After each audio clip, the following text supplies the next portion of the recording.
শিক্ষা সন্ত্রাস একসাথে চলে না, শিক্ষা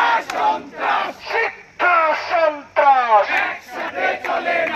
একসাথে চলে না, শিক্ষা মানব না।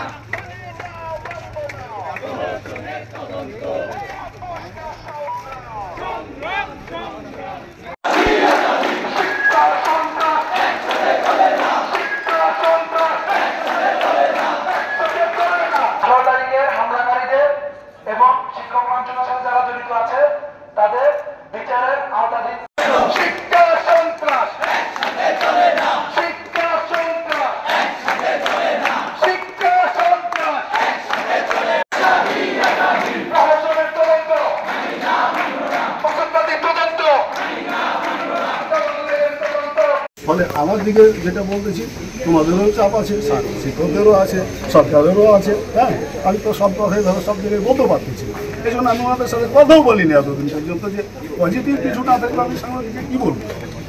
তো এই জন্য বলতেছি যে তোমাদের যেটা শোকজ পাওয়া হয়েছে সেটার ব্যাপারে তোমরা একটা সিদ্ধান্ত আজকে পেয়ে যাবা, কিন্তু তোমরা যে নতুন করে যে দাবিগুলো দিয়েছো এটার ব্যাপারে কখন হবে, কোন সময়ে হবে, it takes time, you have to follow some procedure. এটা তোমাদের ধৈর্য ধরতে হবে। তবে আজকেরটা তোমাদেরকে স্যারেরা আশ্বস্ত করেছে, আমাদের উপরে আস্থা রাখো, তোমরা চুপচাপ থাকো, তোমরা হলে গিয়ে এখন খাওয়া দাও।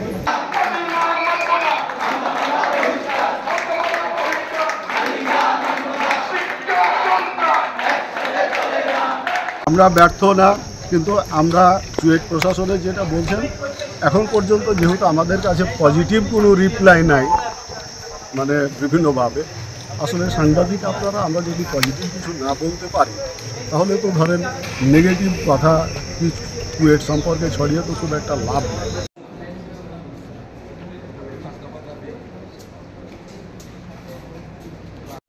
প্রহসনমূলক শাস্তি আরোপের যে তালিকা প্রকাশিত হয়েছে তা বাতিল করে নতুন বিচার বিভাগীয় তদন্ত কমিটি গঠন চায় এবং তার সাথে 18 ফেব্রুয়ারি হামলার এবং শিক্ষকদের উপর ঘটা সকল ফিজিক্যাল অ্যাসল্টের সুষ্ঠু বিচার চায়। এই তদন্ত কমিটি আমাদের ক্লাস পরীক্ষার সাথে সমান্তরালে কাজ করবে। 2, প্রথম সপ্তাহে প্রথম কার্যদিবসের পরের সপ্তাহে প্রথম কার্যদিবসের মধ্যে আমরা ক্লাসে ফিরতে চাই এবং যেই সব শিক্ষকরা ক্লাস পরীক্ষায় ফিরতে চায় তাদের নিরাপত্তা নিশ্চিত করি। 3, 5 দফা দাবি বাস্তবায়নের রোডম্যাপ ঘোষণা করার দাবিতে অবস্থান কর্মসূচি। যেই 37 জনের বহিষ্কার আদেশ সিন্ডিকেটের 102 নম্বর সভা অনুযায়ী বাতিল করা হলো, ওই 37 জনকেই আবার শোকজ করা হলো। আমাদেরকে 4 মে ক্লাস শুরু হওয়ার কথা থাকলেও এখন পর্যন্ত ক্লাস শুরু করা হয়নি। এমনকি আমরা দেখলাম গতকাল একজন শিক্ষক ক্লাস শুরু হওয়ার পক্ষে থেকে শিক্ষক সমিতি থেকে পদত্যাগ পর্যন্ত করলেন।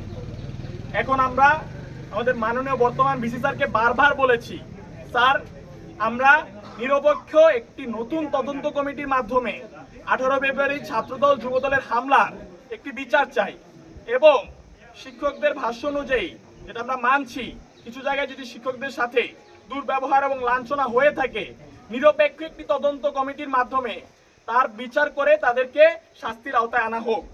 কিন্তু তা না করে যে 37 জনকে সাময়িকভাবে বহিষ্কার দেওয়া হয়েছিল এবং অনশনে থাকা অবস্থায় সিন্ডিকেটের 102 নম্বর সিদ্ধান্ত অনুযায়ী যে বহিষ্কারাদেশ উঠানো হয়েছিল তাদেরকে আবারও শোকজ করা হয়েছে।